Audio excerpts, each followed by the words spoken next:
Welcome everyone. Thank you for visiting my channel. This is Sangat Astrology, and this time I'm here to speak about the full moon in Gemini. And we will have a mutable cross full moon. So that's why we will be at a crossroads, and I'm going to explain why astrologically we are in that position. So Mercury, the ruler of this full moon, is still in Scorpio. Remember that it's been retrograde, and now it's already direct.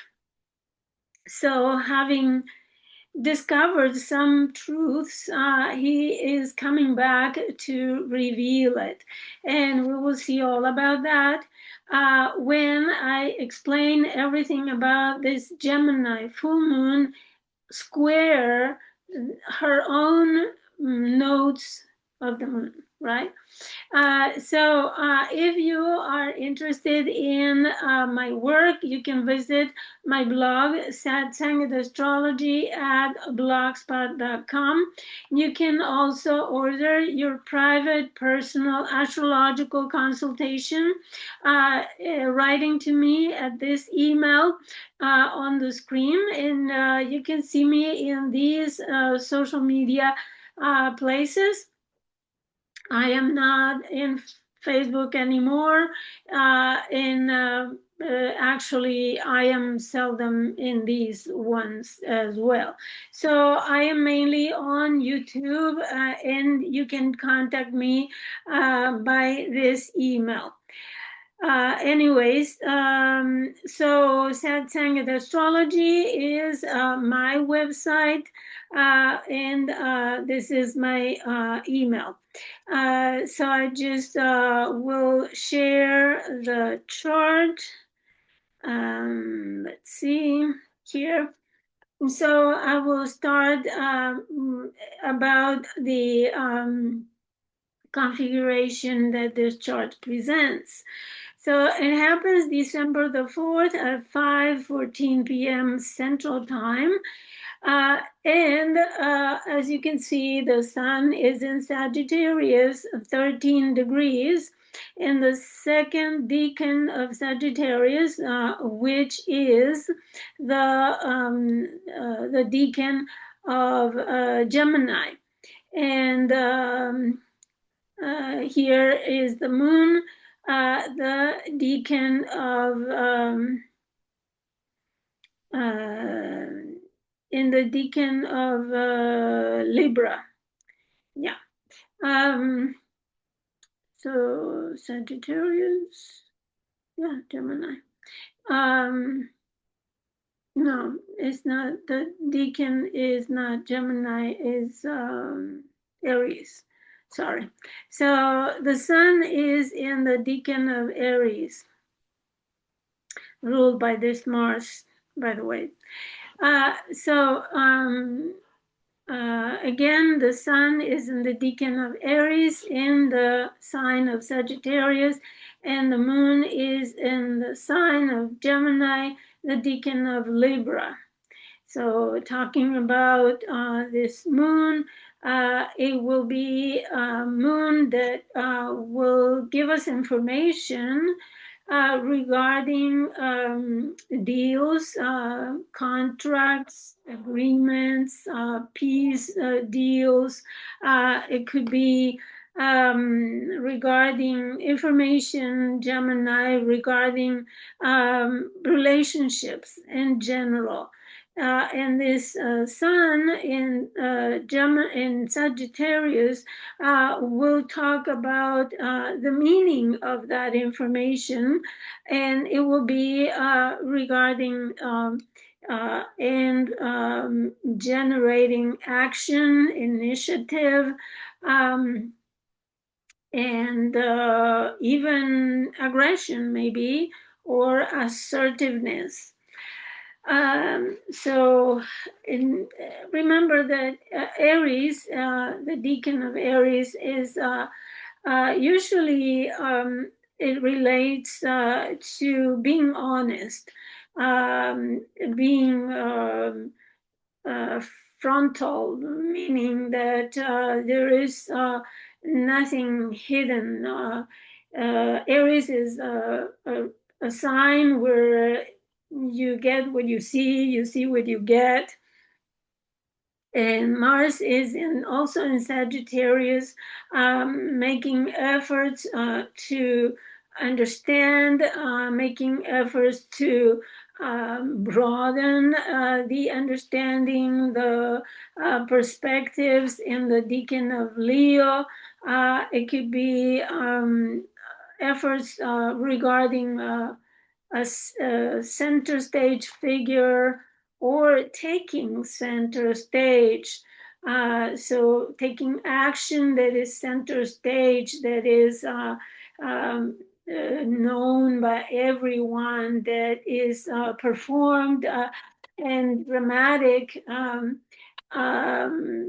information that we finally understand something or we finally discover.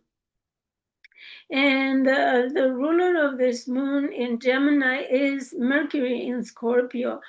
And Mercury in Scorpio has been digging very deep to find the truth. And truth about what? The Scorpio sign has the themes of financial matters, but also share resources, like the resources that you share, for example, with banks. For example, you trust your bank, you deposit your money, then you're sharing your money with bank. As well as when you request a loan and the bank loans you the money, the bank is sharing the money with you. So those are shared resources, and you are, of course, obligated to return the trust. And there's also other ways to share finances, and it's through insurances, inheritances, taxes, and such.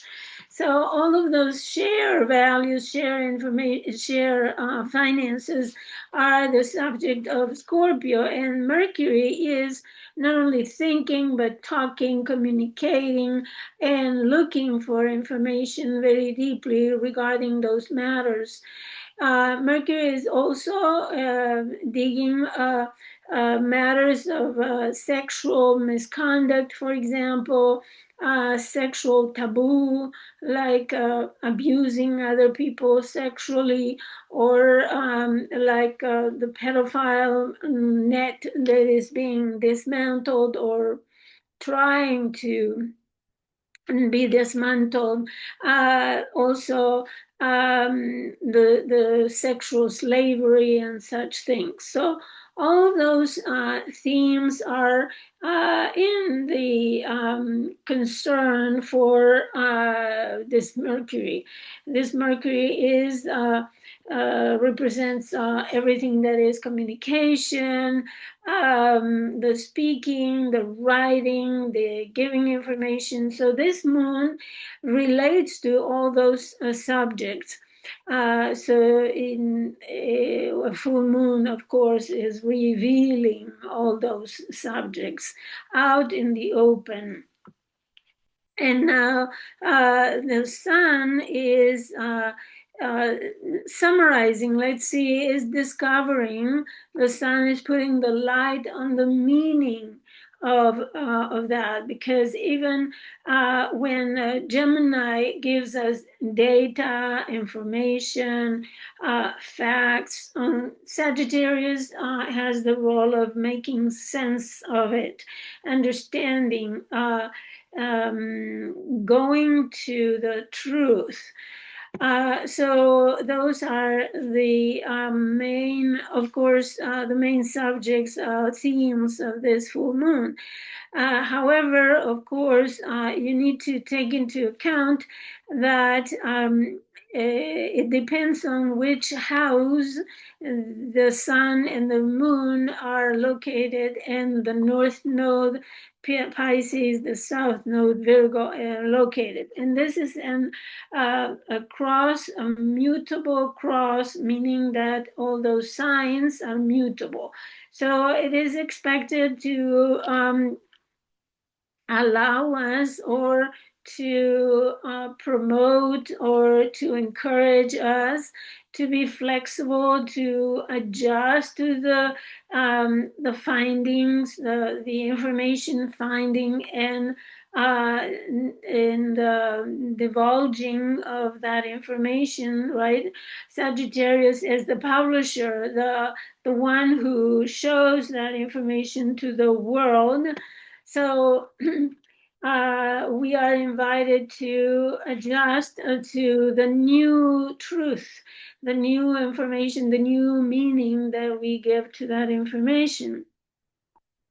And it depends on, as I said, the houses where that full moon falls.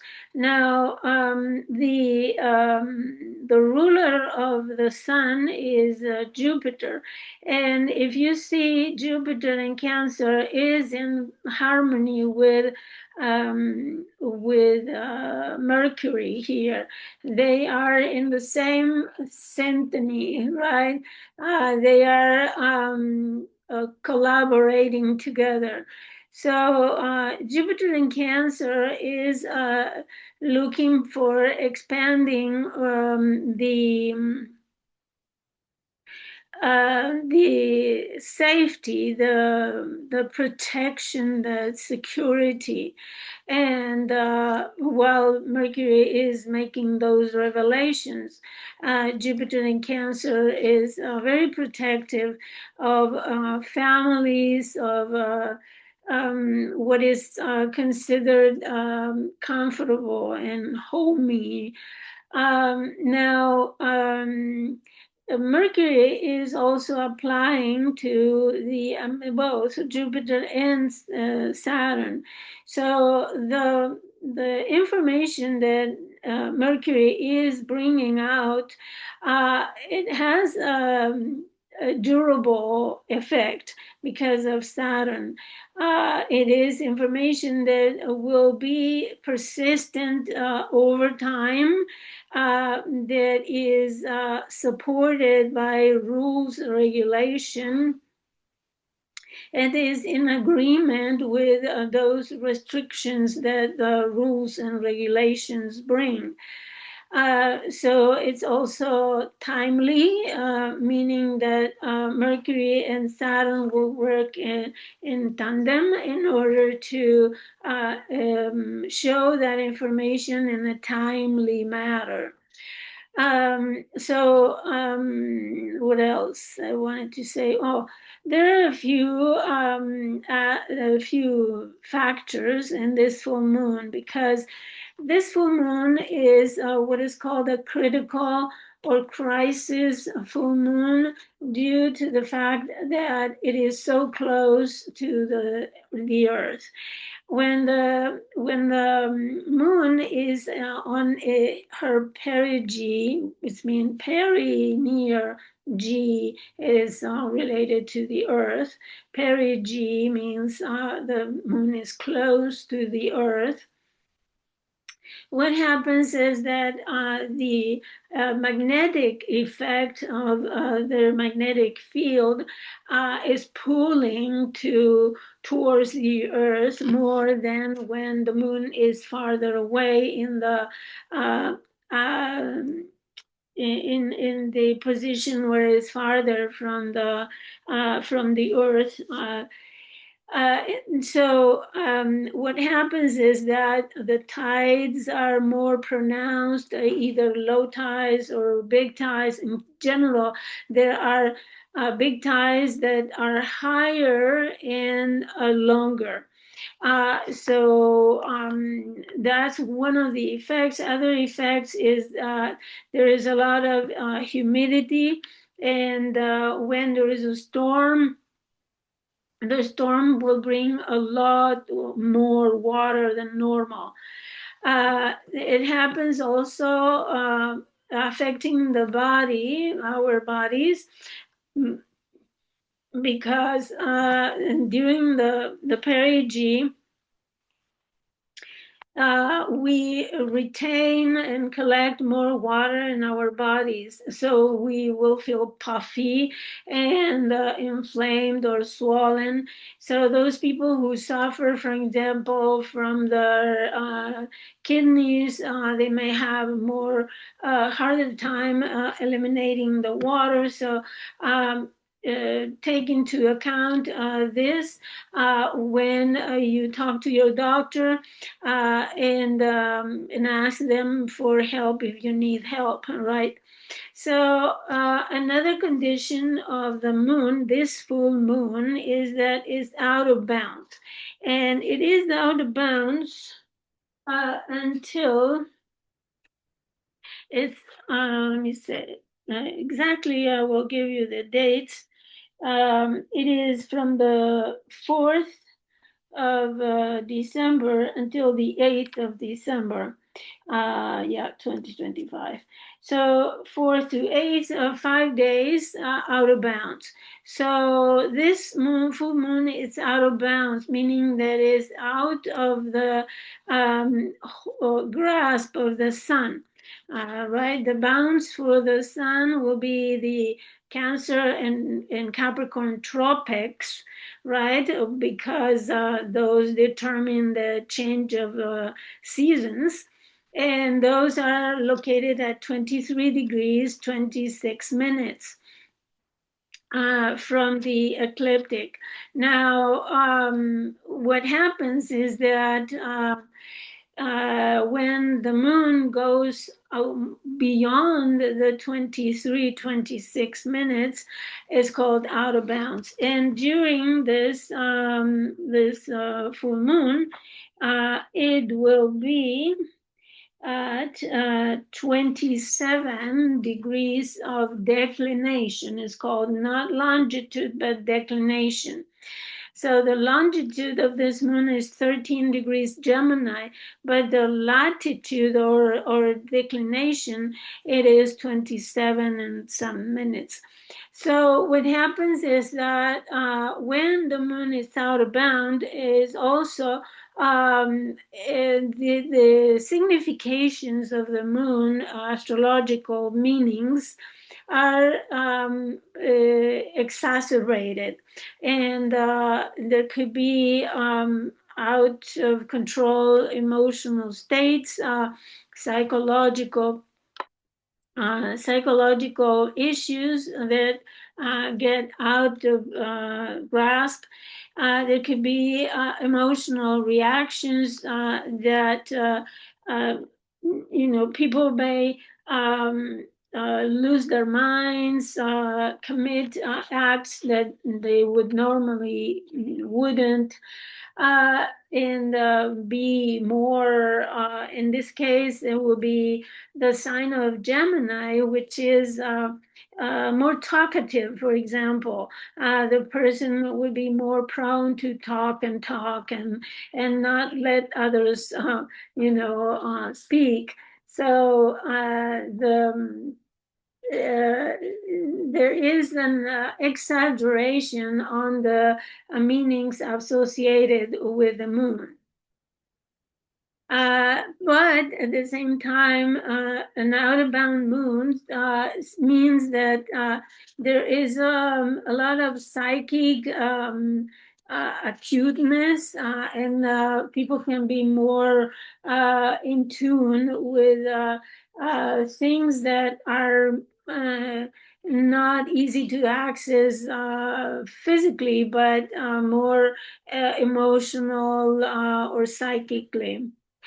So there is this critical full moon. Not only is the moon full, but it's out of bounds. It's on its perigee, and what else? I thought there was something else. Okay. So, and it's square the nodal axis. So, and this is why I was saying this is a crossroad. Every time the moon or the sun is a square, and in this case, it's almost perfect by 40 minutes. Um, they are in a big cross. You see the North Node 13, South Node 13 in Virgo, and they are all in mutable signs.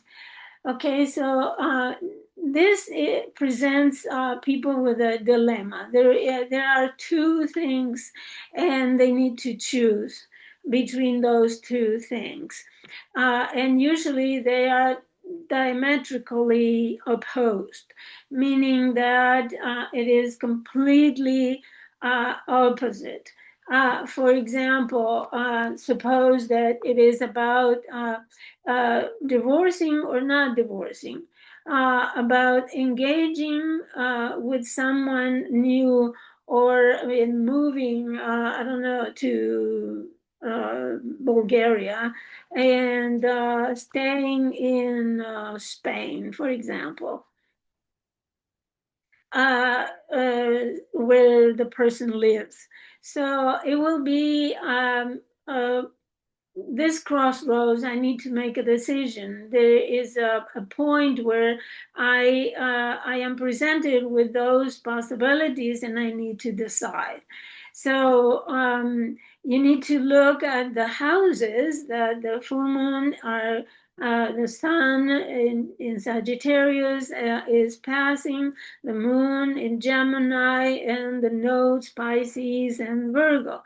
So another thing that happens when the moon and the sun are in square, either in a full moon or new moon or just by themselves, um, and even any planet when it is square the nose is very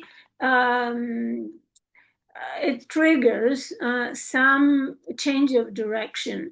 And oftentimes, that change of direction is tragic, uh, dramatic, to say the least.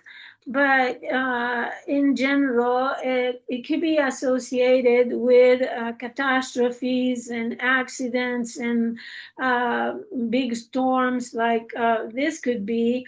It could be two storms in this case, because Gemini is a double sign, and considering that Mercury is in a huge water trine with Jupiter in Cancer and Saturn in Pisces, we can say that there's a lot of water in this chart.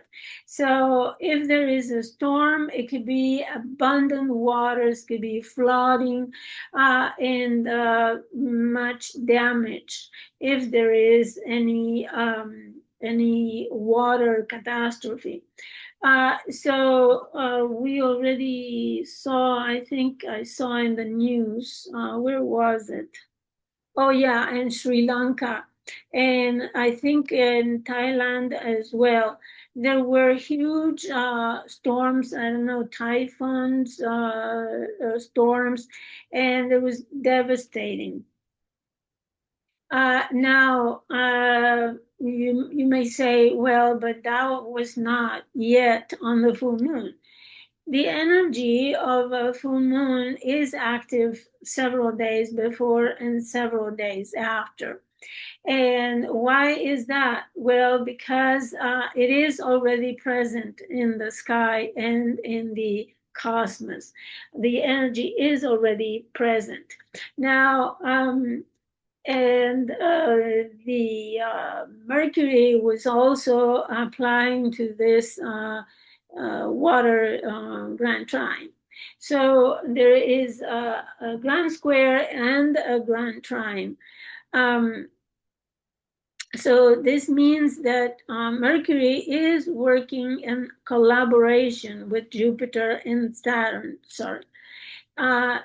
So they are working together, let's say.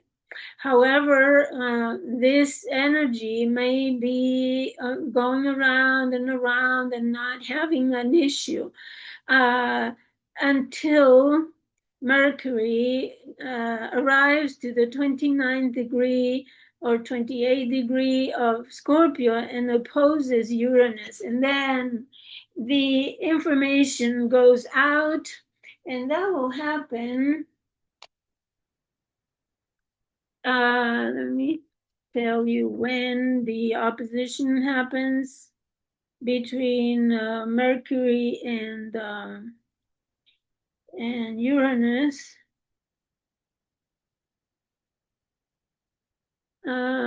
It will happen on December the 10th. And at that time, also, Venus will be squaring the nose. So that December the 10th will be an explosion of truth, information. Um, it could be very well regarding finances because Venus will be squaring the nodes. So it could relate to Venus, the finances, the money, the currency. In Sagittarius, the global trade, the global international relationships that could be related to that. And Venus rules this Uranus in Taurus. So we can expect issues regarding cows, for example, cattle, and issues regarding the stock market. So that will be December the 10th will be a critical day, as I said, also because the Venus is squaring the node. So, what else I was saying? Now, Mercury is ruled by this Mars in Sagittarius and this Pluto in Aquarius. And both are helping us dig very, very deeply into matters of Sagittarius will be other cultures, international information, um, uh, education, high education, and more simply, the understanding, the revelation of the truth. For example, it could help us understand religion as well. Beliefs, not specifically religious beliefs, but other kinds of beliefs. Like, for example, you believe that certain drug will cure you, or you believe that your I don't know that your way of doing something is the best way. So beliefs in general, right? And you can be adamant about other people adopting your beliefs. So Mars in Sagittarius could be someone who is fighting for their religion as well. Now, the rulership of Pluto in Aquarius talks about the power that the information Mercury is revealing will get in the media, right? The internet, all the, and in society. Aquarius represents society, Aquarius represents ideologies.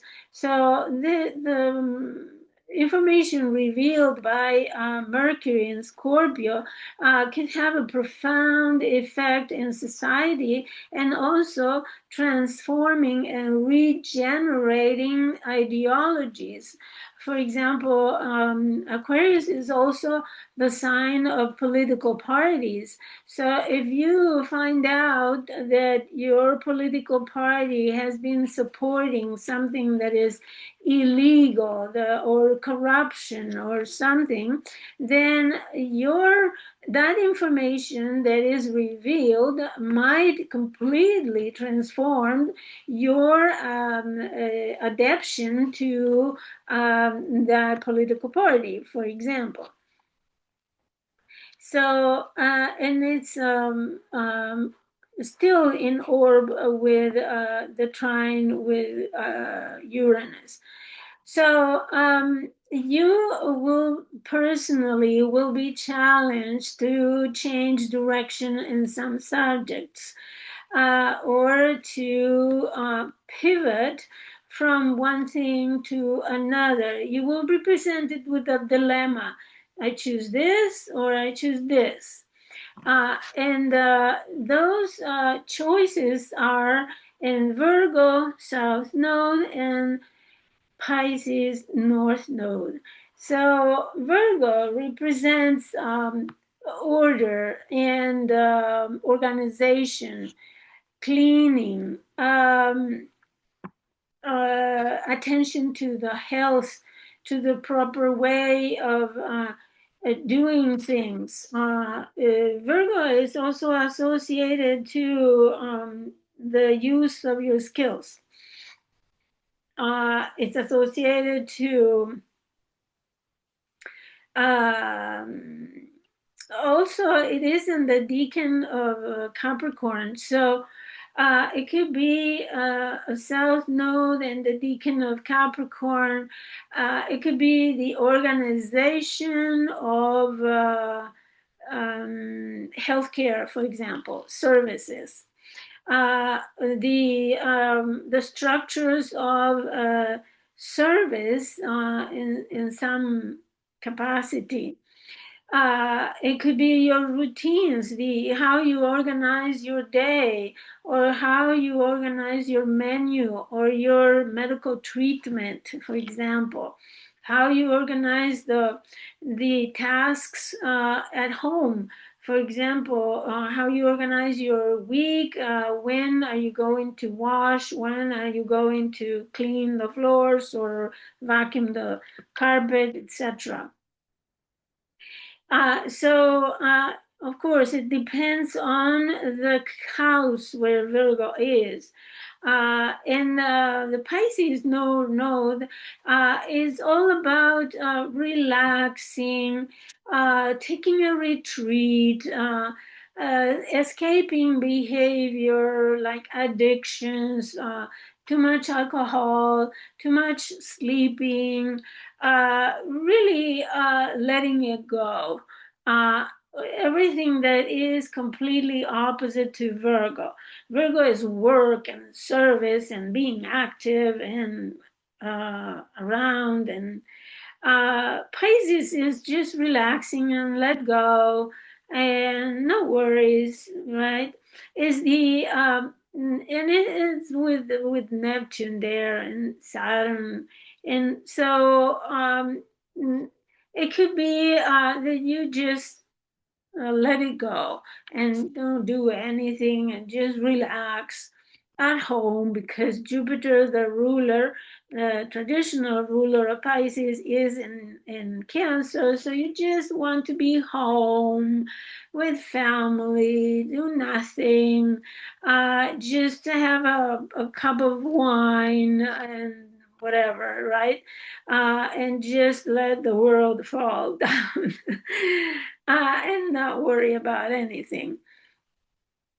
So you see the two opposite kinds of energy. Well, you will be challenged to choose one of those extremes in the houses they occupy. So, for example, suppose that the South Node is in Virgo, the Capricorn decan in your second house, right? And you choose to keep working to make money and keep eating, right? and organizing your eating habits and work, etc. And the North Node in the eighth house, Pisces, would be your share resources. So you let it go, you don't worry about it, you give them away, you give it to charity and such. So both Virgo and Pisces are associated with charity work. And in fact, that is what they have in common, because they work in tandem in order to that will be the midpoint, work charity Pisces, work Virgo. So that will be a way to put them together. But since this is a full moon that is square the nose, you will have a hard time combining them and making them work together. You will definitely have to choose one or the other.